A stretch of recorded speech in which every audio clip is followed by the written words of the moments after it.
नमस्कार, देश प्रदेश में आपका स्वागत है। मैं हूं दिल्ली से सौरभ शुक्ला और मेरे साथ मुंबई से जुड़ रही हैं पूजा भारद्वाज।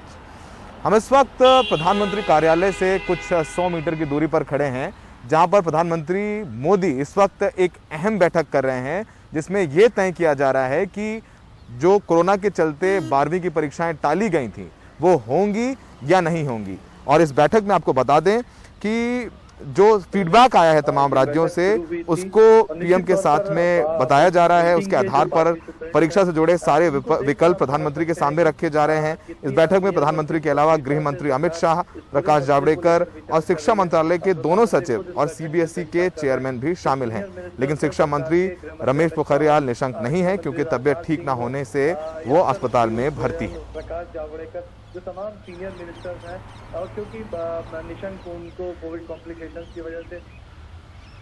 और इस बैठक से ठीक पहले दिल्ली के मुख्यमंत्री अरविंद केजरीवाल ने ट्वीट किया है और उन्होंने ट्वीट करके कहा है कि 12वीं की परीक्षा को लेकर बच्चे और पेरेंट्स काफी चिंतित हैं।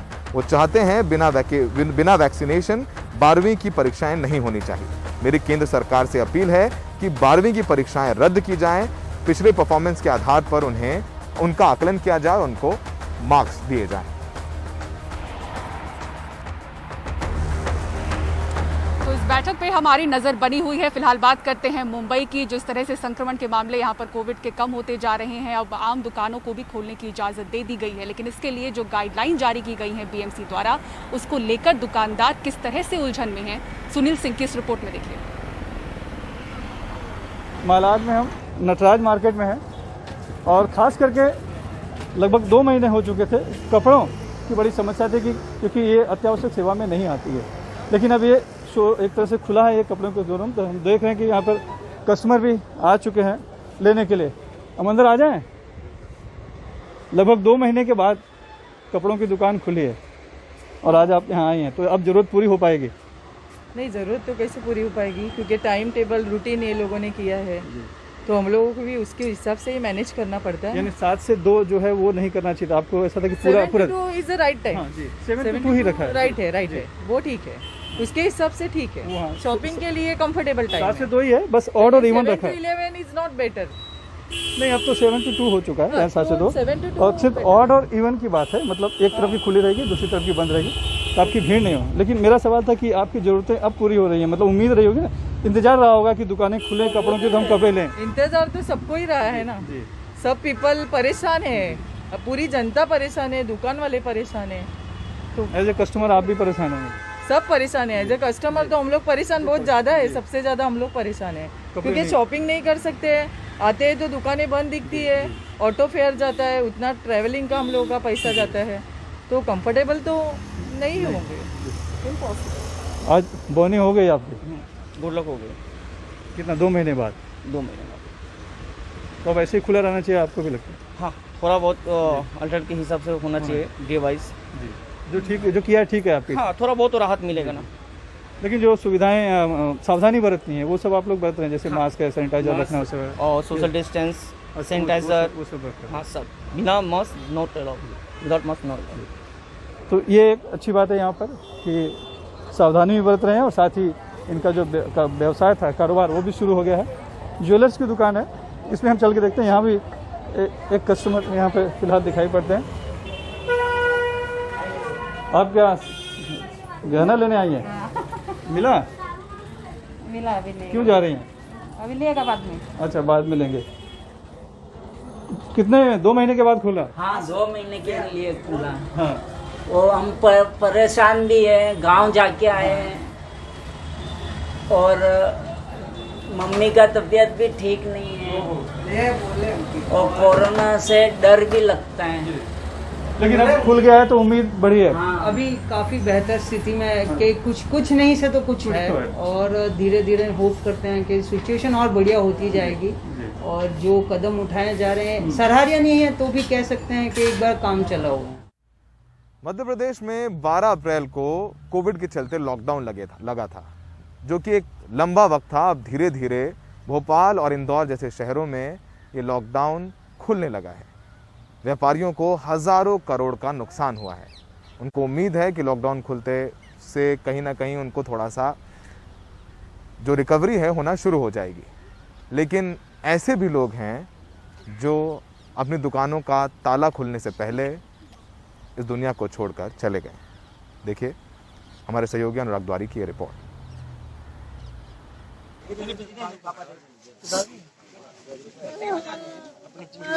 लालू बाथम अंबाद शहर के परेड चौक पर गोलगप्पे का ठेला लगाकर अपने परिवार को चला रहे थे। लॉकडाउन की वजह से काम बंद था। कई महीनों से मकान का किराया तक नहीं दे पाए। आखिरकार उन्होंने फांसी लगाकर जान दे दी। ठेला बंद करा रहे थे, बच्चन को क्या कमाएंगे, रोजी रोटी कमा के पेट भरते हैं, बंद करा रहे, कल से पेट भरेंगे बच्चन को। ये थोड़ा परेशान चल रहा था। अभी जो उसकी पत्नी से उसके ससुर से हमारी बात हुई है, जिसकी वजह से ये इसने सुसाइड किया। मंडला में अभिषेक चाय की दुकान चलाते थे। लॉकडाउन में काम धंधा बंद था। हालात इस कदर खराब हो गए कि अभिषेक के मन में कई तरह के ख्याल आने लगे। खुशकिस्मत थे कि यह खबर पुलिसकर्मी योगेश राजपूत को लगी। खुद राशन पहुंचाया, काउंसलिंग की। अभिषेक अब ठीक है। उसकी दुकान वगैरह लॉकडाउन के चलते बंद हो गई थी और उसके जीवन यापन में थोड़ी समस्या आ रही थी, तो हम एक राशन और ऐसे कुछ छोटी मोटी मदद करने के लिए घर गए थे। लेकिन जब उस युवक से मैंने बात करी तो मुझे ऐसा लगा कि कहीं ना कहीं डिप्रेशन का शिकार है इसकी समस्याओं के चलते हुए। तो मैंने उससे बात करी, उसकी काउंसलिंग करी बहुत देर तक, उससे समझने की कोशिश करी कि वो क्यों ऐसा फील कर रहे हैं। तो उसको हमने मदद का दिलासा दी, उसकी मदद भी करी और आगे भी हम उसकी मदद करेंगे उसके व्यवसाय को फिर से शुरू करने में। तो इन सब बातों से वो मुझे ऐसा लगा कि शायद वो अवसाद से बाहर निकल गया है और खुश है अब। वैसे सरकारी स्तर पर अभिषेक जैसे लोगों की काउंसलिंग के कई प्रयास किए जा रहे हैं। भोपाल में मनोचिकित्सकों की पूरी टीम है जो कई बार 18-18 घंटे तक अवसादग्रस्त लोगों की मदद कर रही है, उनकी काउंसलिंग कर रही है। वो ऑडियो से ज़्यादा वीडियो कॉल करते हैं ताकि हमारा फेस टू फेस इंटरेक्शन हो पाए, और उस इंटरेक्शन की वजह से हमको बहुत इजी पड़ता है कि पेशेंट के बहुत नियरेस्ट हम जाके उनसे बात कर पाते हैं। तो वो एक पॉजिटिव, हम लोग के लिए वीडियो कॉलिंग बहुत पॉजिटिव साइन रहती है। जॉब जिस किसी का छूट जाता है या कोई अपने फैमिली मेम्बर्स को किसी ने मतलब लूज़ किया है, तो इस वजह से हम उन्हें साइकोलॉजिकल काउंसिल देते हैं। अभी तक हमारे पास ऑलमोस्ट 1700 केसेस आए हैं साइकोलॉजिकल काउंसिल के, एंड हमने उन्हें ऑलमोस्ट कवर अप किया है और 3 to 4 सेशंस हम उनके करते हैं। जब डिप्रेशन बहुत ज़्यादा बढ़ जाता है, डिप्रेशन इतना ज़्यादा हो रहा है, लोग घरों में है, फ्रस्ट्रेशन बहुत ज़्यादा है, इतना लो फील कर रहे हैं, there is nothing to do, कुछ भी नया नहीं है उनके पास करने के लिए। CBT सबसे इम्पॉर्टेंट जो कारगर हम लोगों की थेरेपी है, that is cognitive behaviour therapy. उसमें हम लोग ये बताते हैं कि इस समय पर बहुत ज़रूरी है कि आप अपना परसेप्शन चेंज करिए। सरकारी सूत्रों के मुताबिक 50 दिन लंबे चले लॉकडाउन में पूरे प्रदेश में 65,000 करोड़ रुपए का नुकसान हुआ। लगभग 85,000 लोगों को काम से हाथ धोना पड़ा। भोपाल में फास्ट फूड की दुकान चलाने वाले हसीम भाई को कई लोगों को काम से निकालना पड़ा। अकरम महीने भर से परेशान है, अब समोसे की दुकान फिर से खोली है। हमारी दुकान में लड़के काम करते थे, 8 लड़के काम करते थे, 4 लड़कों की तो छुट्टी हो गई, कुछ निकलते ही नहीं था। कभी 6 बजे बंद हो रहा है तो कभी इतने बजे बंद हो रहा है। और ये है कि अभी जो बाद में लॉकडाउन लगा, इसमें परेशान हुए। जो कुछ पैसा था 1-2 हज़ार रुपये वो तो ख़त्म हो गए थे। भाई महंगाई इतनी है, 150 रुपये 160 रुपये किलो तेल है, अब हम क्या खाएंगे और बच्चों को क्या खिलाएंगे। मैं घर पे बैठे रहा था, अब खुला है तो थोड़ा मेहनत भी कर रहे हैं। जब 5 रुपये का समोसा बेच रहा है यहाँ पर आन के, और मकान का किराया मेरा निकल जाता, बस ये निकालना है फिर बेच के यहाँ पर। जब घर में बहुत परेशानी थी, अब 3 महीने का लॉकडाउन भी लगा था, अब फिर लगा दिया वापस। उसके बाद में भी अपन थोड़ा बहुत धंधा करें तो पुलिस वाला आ जाते हैं, घेरा डालते हैं, फिर लेटे मार के चालू कर देते, भगाना चालू कर देते हैं। जहाँ अब साहब घर पे बैठे बैठे क्या करेंगे साहब। अड़ोसी पड़ोसी से दाल रोटी के पैसा मांग रहा है, कई इधर से मांग रहा है, तो किराए वाला जान गाड़ी है, मकानदार जान गाड़ी है। वैसे राज्य अब अनलॉक होने लगा है, दुकानें खुलने लगी हैं।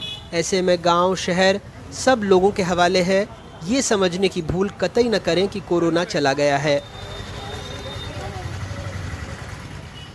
मध्य प्रदेश धीरे धीरे अनलॉक हो रहा है, लेकिन ढेर सारी शर्तों के साथ। लंबे चले लॉकडाउन की वजह से राज्य सरकार के राजस्व में लगभग 60% की गिरावट आ सकती है। GST कलेक्शन भी बहुत ज़्यादा घट सकता है।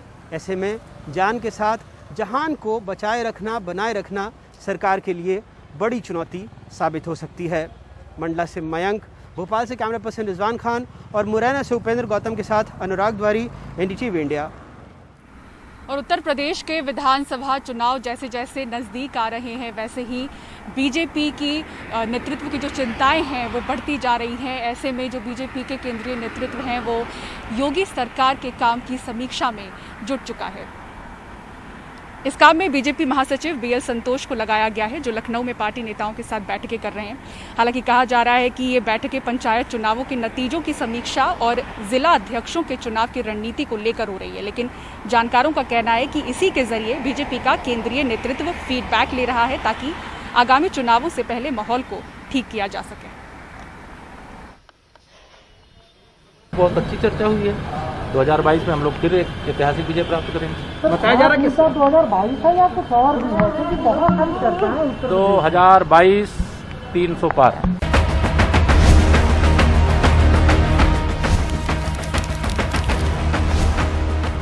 देश प्रदेश में ब्रेक के बाद एक बार फिर से आप दर्शकों का स्वागत है। बात करते हैं उत्तर प्रदेश की, जहां ग्रामीणों में कोरोना वैक्सीन को लेकर इस तरह से डर और खौफ नजर आ रहा है और वो विरोध कर रहे हैं। इसको लेकर नए नए तरीके अपनाए जा रहे हैं उनको लुभाने के लिए। ताज़ा जो खबर है वो इटावा के अफसरों के जरिए सामने आई है, जो लालच देने के लिए कह रहे हैं कि अगर आपको शराब खरीदनी है तो आपको वैक्सीन लगाकर ही यहाँ पर आना होगा। तो कहीं पर तनख्वाह को लेकर कहा जा रहा है कि अगर तनख्वाह आपको चाहिए तो आपको वैक्सीन लगानी होगी। तो कहीं कहीं महिलाएं गाना गाकर लोगों को वैक्सीन लगाने के लिए बुला रही हैं। कमाल खान की रिपोर्ट देखिए।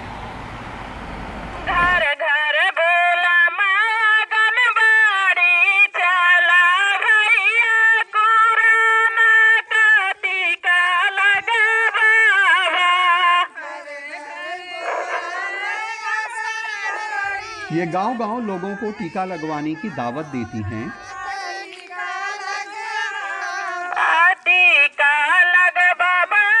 हमारे यहाँ हर मौके के गीत हैं, धान रोपाई के गीत, फसल कटने के गीत, शादी के गीत, मिलन के गीत, जुदाई के गीत, अब टीके के गीत बने हैं।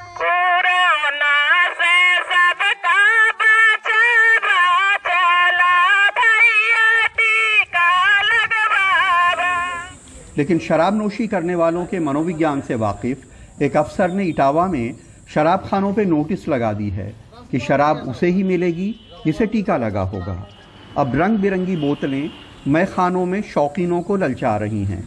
इन्हें पा लेने को दिल मचल रहा है, लेकिन टीके की दरकार है। 4 से 10 ने दिखाई है और उन्हीं को दी है शराब। तो ये पोस्टर बाहर लगा, उसके लिए लोगों को जागरूक कर रहे हैं सर। क्या कहते हो? यही कहते वैक्सीन लगवा के आओ, उसका प्रमाण पत्र दिखाओ। लेकिन शराब खानों के होशियार सेल्स वालों को पता है कि टीका तो बहुत कम लोगों को लगा है, फिर शराब कैसे बिकेगी। इसलिए उन्होंने अपनी समझ से कुछ मजबूत तर्क इजाद किए हैं। बिना कार्ड देखे दारू बेच रहे हो? नहीं, अभी तो दे रहे हैं, कोई कह रहा है लगवाएंगे, ओके लगवा लिया, अभी कार्ड नहीं मिला है, ये कह रहे हैं। यूपी का फिरोजाबाद सुहाग की चूड़ियों का शहर है। शहर का सबसे बड़ा काम यही है, लेकिन जाहिर है कि सरकारी महकमे भी हैं और उनके मुलाजिम भी। यहाँ लोगों ने बीवी के कहने से भले टीका न लगवाया हो, लेकिन तनख्वाह रुकने के डर से ज़रूर लगवा रहे हैं।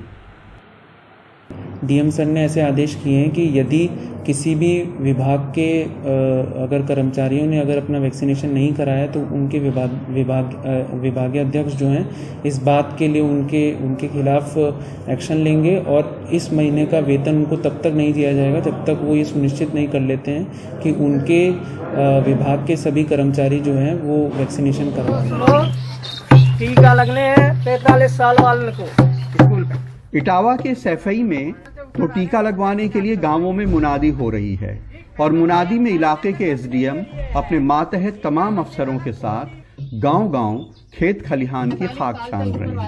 सब लोग स्कूल का है, वैक्सीन लगवाएंगे। पूरा जागरूक किया जा रहा है गाँव को कि वो ज्यादा से ज्यादा टीका लगवाएं और कोई डरने की कोई आवश्यकता नहीं है। ये स्वास्थ्य के लिए बहुत लाभदायक है। इस तरह का लोगों को हम लोग समझा रहे हैं, उन्हें भ्रम है उसको हम दूर करो। एक कहावत है कि वहम का इलाज तो हकीम लुकमान के पास भी नहीं था।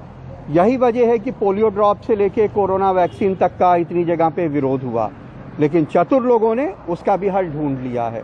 फिरोजाबाद में जीतेंद्र और इटावा में अरशद और राजेश गुप्ता के साथ कमाल खान, NDTV इंडिया।